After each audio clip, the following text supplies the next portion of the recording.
is as follows. On 31st December 2022, we have liabilities, share capital, rupees 10 each. See, don't worry about number like ಬೇಕಾಗಿಲ್ಲ ನಮಗೆ. So amount is at 10 lakh. ಅದು company ಇರುತ್ತಲ್ವಾ, it remains in the company. It's not a outgoing liability. ಅದು outgoing liability ಅಲ್ಲ ಅದು. So next to general reserve. So that is also reserve and surplus ಅಲ್ವಾ? Reserve and ಹೌದಮ್ಮ? Reserve ಅಂದ್ರೆ ಏನು? Part of profit ಅಲ್ವಾ? ಅದಲ್ಲೇ ಇರುತ್ತೆ. ಡಿವಿಡೆಂಡ್ ಅಂದರೆ ಇಟ್ಸ್ ಔಟ್ಗೋಯಿಂಗ್ ಲಯಬಿಲಿಟಿ. ನೋಡ್ರಿ, I will explain. So general reserve ಅಂದರೆ ಜನರಲ್ ರಿಸರ್ವ್ ಅಂದರೆ part of profit we are keeping as future risk. ಅಥವಾ ನಮಗೆ it's A part of profit. ಅದೇನು ಮಾಡ್ತೀವಿ ಹೇಳಿದ್ರೆ ಫ್ಯೂಚರ್ ರಿಸ್ಕ್ ಒಳಗೆ ಇಟ್ಕೊಂಡಿರ್ತೀವಿ, ಅದು ಕಂಪನಿ ಇರುತ್ತೆ. ಬಟ್ ಡಿವಿಡೆಂಡ್ ಅಂದರೆ ಅದು ಪಾರ್ಟ್ ಆಫ್ ಪ್ರಾಫಿಟ್ ಅಲ್ವಾ? Dividend also part of profit. ಅದು ಯಾಕೆ ಕೊಡೋದು ಹೇಳ್ರಿ? ಶೇರ್ ಹೊಡಿ ಕೊಡಬೇಕು, ರೈಟ್? ಶೇರ್ ಹೊಡಿ ಕೊಡೋದು it's outside liability, correct ಅಲ್ವಾ?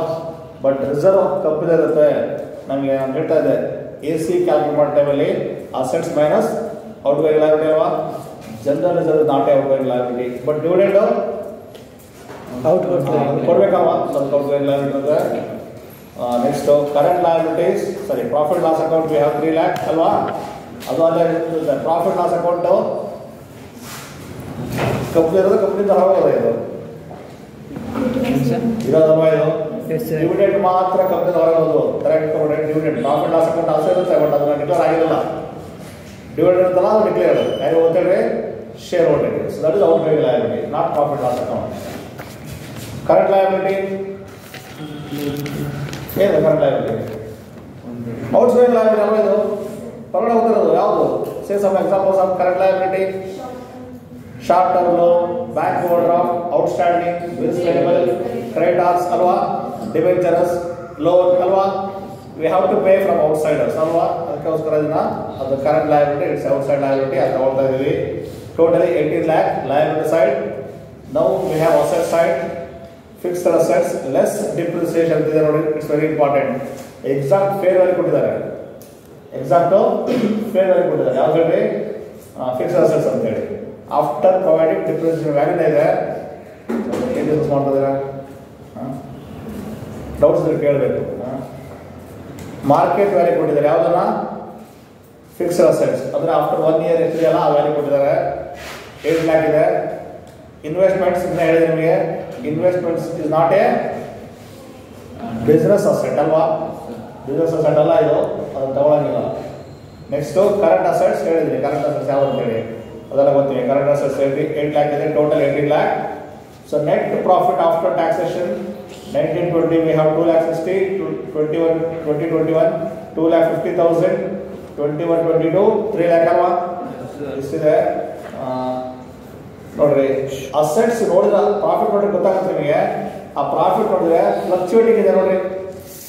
2,60,000 ಮತ್ತೆ 2,50,000 ಇದೆ. ನೆಕ್ಸ್ಟ್ 3 lakh ಇದೆ ಅಲ್ವಾ? Not increasing order. ಇನ್ಕ್ರೀಸಿಂಗ್ ಇದೆ ಅದರಲ್ಲಿ. ನಿನ್ನೆ ಮಾಡಿದ ಇನ್ಕ್ರೀಸಿಂಗ್ ಇತ್ತಲ್ವಾ? ಸಿಂಪಲ್ ಆರ್ಡರ್ ಪ್ರಾಫಿಟ್ ತಗೊಳ್ತಾ ಇದೀವಿ.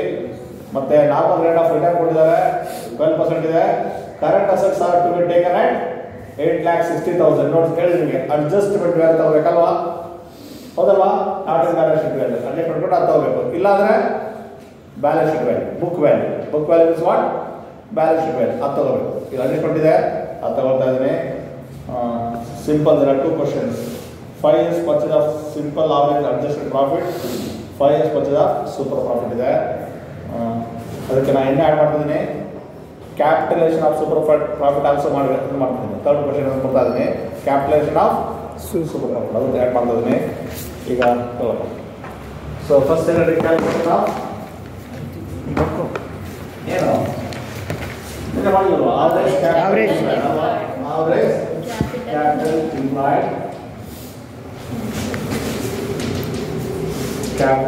ಇಂಪ್ಲಾಯ್ಡ್, ಸೊ ಕೇಳ್ಬೇಕು ಅಂದ್ರೆ ಅಸೆಟ್ ಸೈಡ್ ಮಾರ್ಕೆಟ್ ವ್ಯಾಲ್ಯೂ ಹೇಳಿದೆ. Asset side market value. Asset ಸೈಡ್ನಲ್ಲಿ ಫಿಕ್ಸ್ಡ್ ಅಸೆಟ್ಸ್ ಅಲ್ವಾ? ಫಿಕ್ಸ್ಡ್ ಅಸೆಟ್ಸ್ ಎಷ್ಟಿದೆ? Equity shares, sir. ಅಸೆಟ್ಸ್ ಬೇಕಾಗಿದೆ ನಿಮಗೆ. Fixed asset less depreciation. Sir, less depreciation ಇದೆ. ಅದೇ ಮಾರ್ಕೆಟ್ ಅಲ್ಲಿ ಮೈನಸ್ ಡೈರೆಕ್ಟ್ ಆಗುತ್ತೆ. ಸೇವೆ ಬರ್ತದೆ. ಎಷ್ಟಿದೆ? 8 ತಗೊಳ್ರಿ. Next Investment. ಇಲ್ಲ ಸರ್. Next Current assets. ಅದು ಕಂಡಿಸ್ಬಿಟ್ಟಿದೆಯಾ? ಇದೆ ಸರ್. ಏನಿದೆ? Current assets to be Taken as 8,60,000. ಎಷ್ಟಿದೆ ಅದು? ಅಡ್ಜಸ್ಟ್ಮೆಂಟ್ ವ್ಯಾಲ್ಯೂ ಎಷ್ಟಿದೆ? 8,60,000. Market value 60,000. ಇನ್ವೆಸ್ಟ್ಮೆಂಟ್ಸ್ ತಗೊಳ್ಳೋಲ್ಲ. ಅದು ಹೇಳ್ತೀನಿ ಇಟ್ಸ್ ನಾಟ್ ಬಿಸ್ನೆಸ್ ಅಸೆಟ್ ಅಲ್ವಾ ಇದು ಅದು ತಗೊಳ್ಳೋಲ್ಲ. ಅದು ನಮ್ಮ ಅಮೌಂಟು. ನಾವು ಎಕ್ಸ್ಟ್ರಾ ಅಮೌಂಟ್ ಅಂತ ಹೇಳಿ ಇಟ್ಟಿದ್ದೀವಿ. ಬೇರೆ ಕಡೆ Invest ಮಾಡಿ. ತಗೊಳ್ಳೋಂಗಿಲ್ಲ. ಸೊ ನೆಕ್ಸ್ಟ್ ಆದ್ಮೇಲೆ 16,60,000 ಅಲ್ವಾ? Yes, sir. Less Liability. outgoing liability, not liability. outgoing Liabilities. ಯಾವ್ದು ಶೇರ್ ಕ್ಯಾಪಿಟಲ್ ತಗೊಳ್ಳಲ್ಲ, ರಿಸರ್ವ್ ತಗೊಳ್ಳಲ್ಲ, ಪ್ರಾಫಿಟ್ ಅಸೆಟ್ ತಗೊಳ್ಳಲ್ಲ. Current liabilities. ಅದು ಕಂಡಿಸ್ಬಿಟ್ಟಿದೆಯಾ? Current liability. ಇಲ್ವಾ? ಇಲ್ಲ ಸರ್. ಕರೆಂಟ್ ಲಯಬಿಲಿಟಿ ಅದನ್ನ ತಗೊಳ್ತಾ ಇದ್ದೀವಿ. 2 lakh ಇದೆಯಾ? Yes, sir. ಇದನ್ನ ಲೆಸ್ ಮಾಡಿದ್ರೆ we have 14,60,000 ಅಲ್ವಾ? Yes, sir. ಏನಿದು ಅಂತ ಹೇಳಿದ್ರೆ Capital employed ಅಲ್ವಾ? Capital employed. ಇದರಲ್ಲಿ 0.5% ಅಲ್ವಾ? 0.5 half of current year profit, half of Current year last year profit ತಗೊಳ್ಬೇಕು. ಸೊ ಲಾಸ್ಟ್ ಇಯರ್ ಪ್ರಾಫಿಟ್ ಎಷ್ಟು ನೋಡಿ? 3 lakh ಇದೆ ಸರ್. 3 lakh. 3 lakh ಇದೆ. ನಿನ್ನೆ ಹೇಳಿದ್ರೆ ನಿಮಗೆ ಇನ್ವೆಸ್ಟ್ಮೆಂಟ್ ಇದೆ ನೋಡ್ರಿ. ಇನ್ವೆಸ್ಟ್ಮೆಂಟ್ ಎಷ್ಟಿದೆ? 2 lakh. 2 lakh. ಅದು ರೇಟ್ ಎಷ್ಟಿದೆ? 6% bonds. 6% ಗೆ 2 lakh ಗೆ ಕ್ಯಾಲ್ಕುಲೇಟ್ ಮಾಡಿದ್ರೆ 12,000 ಇನ್ಕಮ್ ಬರ್ತಾ ಇದೆ ನಮಗೆ. 2 lakh into 6% we are getting 12,000 amount ಅಲ್ಲ? ಕರೆಕ್ಟ್ ಹೋಗೋದು 12,000 ಇನ್ಕಮ್ ಬರ್ತಾ ಇದೆ ನಮಗೆ. we are receiving 12,000 as income from others ಅಲ್ವಾ? ಅದೇ ನಮ್ಮದು. Yes, sir. ಇನ್ವೆಸ್ಟ್ಮೆಂಟ್ ಇದೆ. ಅದು ನಮ್ಮ ಬಿಸ್ನೆಸ್ ಪ್ರಾಫಿಟ್ ಅಲ್ಲ. ಅದನ್ನ ಎಕ್ಸ್ಪೆಕ್ಟ್ ಮಾಡ್ಬೇಕಲ್ಲ ನಾವು. I should separate how much? 12,000. Correct ಎಲ್ಲ ಒಂದಲ್ಲೂ 12,000 ಸಪರೇಟ್ ಮಾಡಬೇಕು. ಕರೆಕ್ಟ್ ಆಯ್ತು ಅದು? That is included. Interest on investment is included. So I should separate. So last profit ಇದೆ 3 lakh minus 3 lakh ಇದೆಯಾ? 3 lakh minus 12K. 12K ಗೊತ್ತಾಗಿಲ್ಲ ಅಂದ್ರೆ Yes, sir. 12K ಬರ್ತಾ ಇದ್ರೆ 2 lakh into 6%. 2 lakh into 6%. Investment 2 lakh ಇದೆ. ಅದಕ್ಕೆ interest charge ಮಾಡಿದ್ರೆ 12,000 ಆಗುತ್ತಲ್ಲ ನಮ್ಮ ಸೌಂದರ್ಯ. ಸೊ ಇಷ್ಟು ಲೆಸ್ ಮಾಡ್ತಾ ಇದ್ದೀರಾ. ಹಾಗಿದ್ಮೇಲೆ 2 lakh 88,000 ಆಗುತ್ತಲ್ವಾ? 2 lakh 88 into 0.5 ಅಂದ್ರೆ 2 lakh 80. 1 lakh 44 half of current year profit. 2 lakh 88. 3 lakh ಅಲ್ಲಿ 12,000 ಲೆಸ್ ಮಾಡಿದ್ರೆ 2 lakh 88,000 ಬರುತ್ತೆ. 2 lakh 88 into half ಮಾಡಿದ್ರೆ 1 lakh 44 ಬರುತ್ತೆ. Yes, sir. ಚೆಕ್ ಮಾಡ್ತಾ ಇಲ್ಲ ಏನಿಲ್ಲ. ಎಷ್ಟು ಬರುತ್ತೆ? ಸರ್ 3 lakh ಅಲ್ಲಿ 12,000 ಮೈನಸ್ ಮಾಡಿದ್ರೆ 2 lakh 2,88,000. into 0.5 ಅಲ್ವಾ? ಹಾಫ್ ಅಲ್ವಾ ಅದು? 2 lakh 80. 1,44,000. Yes, sir. Correct, sir. 1 lakh 44,000 ಅಲ್ವಾ ಇದು? Yes, sir. ಲೆಸ್ ಮಾಡ್ತಾ ಇದ್ದೀನಿ. ಲೆಸ್ ಮಾಡಿದ್ರೆ ಎಷ್ಟು ಬರುತ್ತೆ? 20,000 ಎಷ್ಟು? 14 lakh 60,000 ಅಲ್ವಾ ಇದು? Yes, sir. ಅದರಲ್ಲಿ 1 lakh 44 ಲೆಸ್ ಮಾಡಿ 1,31,000. 1 lakh 31,000. 31,000. ಇದು 14 lakh ಅಲ್ವಾ ಇದು? Yes, sir. 13 lakh 16,000 sir. ಎಷ್ಟಮ್ಮ? 13 lakh 16,000. 13 lakh 16,000 correct ಆಯ್ತು. Yes, sir. Yes, sir. This is average capital employed ಅಲ್ವಾ? Yes, sir. This is what average capital employed. ಗೊತ್ತಾಯ್ತು ನಿಮಗೆ AC ಆಗೋದು ಅಂತ ಹೇಳಿ. AC ಗೊತ್ತಾಗ್ತದೆ ಇಮಿಡಿಯೇಟ್ ನಾವು ಅಕೌಂಟ್ ಬಂದ್ಬಿಡುತ್ತೆ. ಅದರಿಂದ ಫಾರ್ಮುಲಾ ನಿಮಗೆ ಏನೋ ಫಾರ್ಮುಲಾ ನಾರ್ಮಲ್ ಪ್ರಾಫಿಟ್ ಈಕ್ವಲ್ಸ್ ಏನು ಫಾರ್ಮುಲಾ? ಸಾರಿ ಅಡ್ಜಸ್ಟ್ ಔಟ್ ಬೇಕಾದ್ರೆ Yes, sir. ಪ್ರಾಫಿಟ್ ರೇಟಿಗೆ ಅಂತ ಹೊರತಾ ಇದ್ದೀನಿ. ಅವರೇಜ್ ಪ್ರಾಫಿಟ್ ನಿನ್ನೆ ಕ್ವಶನ್ಸ್ ಅಲ್ಲಿ ಪ್ರಾಫಿಟ್ಸ್ ಆರ್ ಇನ್ಕ್ರೀಸಿಂಗ್ ಅದಕ್ಕೆ ನಿಮಗೆ ವೇಟ್ಸ್ ತಗೊಂಡಿದ್ದೆ. Yes, sir. ವೇಟ್ಸ್ ತಗೊಂಡಿದ್ದೆ. ಈಗ ನಾವು ವೇಟ್ಸ್ ತಗೊಳ್ತಾ ಇಲ್ಲ ಅಲ್ವಾ? Yes, sir. ನೀವು ಈಚ್ ಇಯರ್ ಅಲ್ಲಿ 12,000 ಲೆಸ್ ಮಾಡಬೇಕು. ಇಲ್ಲ ಅಂದ್ರೆ ಅಟ್ ಎ ಟೈಮ್ ಆರ್ಡರ್ ಮಾಡಿ 12,000 ಲೆಸ್ ಮಾಡಿ ಬರುತ್ತೆ. There are same cases. ನಾನು ಅದಕ್ಕೆ ಮಾಡ್ತಿದ್ರೆ ಡೈರೆಕ್ಟ್ ಮಾಡ್ತಾ ಇದ್ದೀನಿ. ಟೋಟಲ್ ಪ್ರಾಫಿಟ್ ಅಲ್ವಾ, Yes, sir. Divide by number of years. Total profit ಹೇಳ್ಬೋದು ಎಷ್ಟು ಕೊಡೋದು ಅಷ್ಟೇ ಹೇಳಿ. ಟೋಟಲ್ ನನಗೆ 60,000. 60,000. 2,60,000. 60,000 plus total plus 2,50,000 2,50,000 and 3 lakh. Plus 3 lac ಅಲ್ವಾ, ಡಿವೈಡ್ ಬೈ 3 ಇಯರ್ಸ್ ಅಲ್ವಾ ಇದು.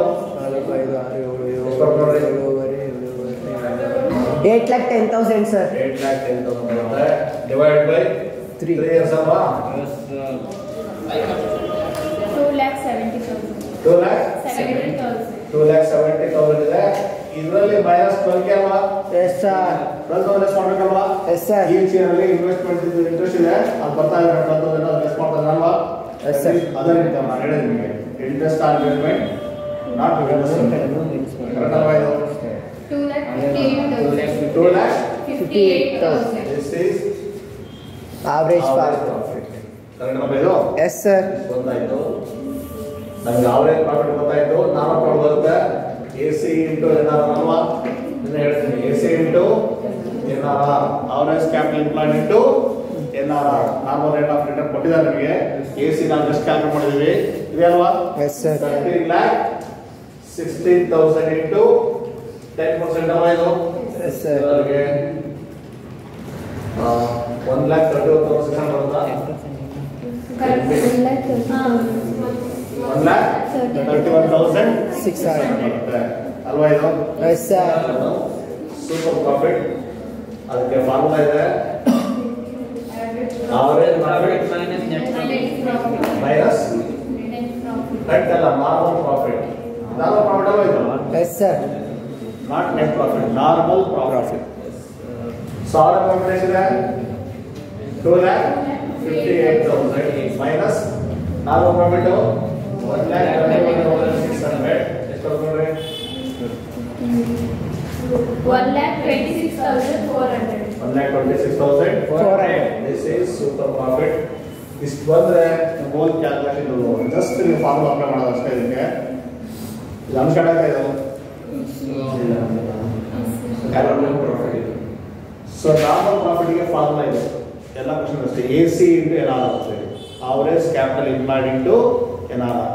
AC ಕ್ಯಾಲ್ಕುಲೇಟ್ ಮಾಡಕ್ಕೆ ಇದೆ formula, assets minus outgoing liability less half of current year profit. ಇದೆಲ್ಲ ಅಸೆಟ್ಸ್ ತಗೊಂಡಿದ್ದೀನಿ, ಇನ್ವೆಸ್ಟ್ಮೆಂಟ್ ತಗೊಳ್ತಾ ಇಲ್ಲ, ಅದು ನಮ್ಮ ಅಸೆಟ್ಸ್ ಅಲ್ಲ ಅಲ್ವಾ.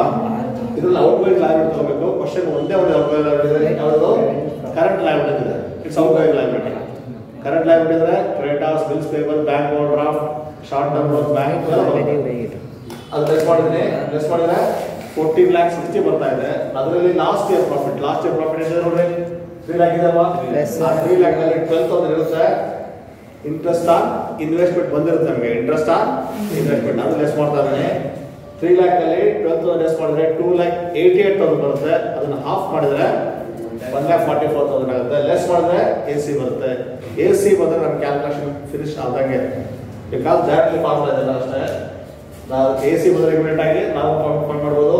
AC ಇಂಟು NR ಇಷ್ಟು ಬರುತ್ತೆ. ಆವರೇಜ್ ಪ್ರಾಫಿಟ್ ಅಲ್ಲಿ ಪ್ರಾಫಿಟ್ಸ್ ಆರ್ ಫ್ಲಕ್ಚುಯೇಟಿಂಗ್, ಇನ್ಕ್ರೀಸಿಂಗ್ ಇದ್ರೆ ವೇಟ್ಸ್ ತಗೋಬೇಕು. ನಿನ್ನೆ ಕ್ವಶನ್ ಇನ್ಕ್ರೀಸಿಂಗ್ ಇತ್ತು, ವೇಟ್ಸ್ ತಗೊಂಡಿದ್ದೆ. ಈಗ ಪ್ರಾಫಿಟ್ಸ್ ಹೆಚ್ಚು ಕಮ್ಮಿ ಆಗಿದೆ ಅಲ್ವಾ, ಇನ್ಕ್ರೀಸ್ ಆಗಿದೆ, ಡಿಕ್ರೀಸ್ ಆಗಿದೆ, ಇನ್ಕ್ರೀಸ್ ಆಗಿದೆ, ಡಿಕ್ರೀಸ್ ಆಗಿದೆ.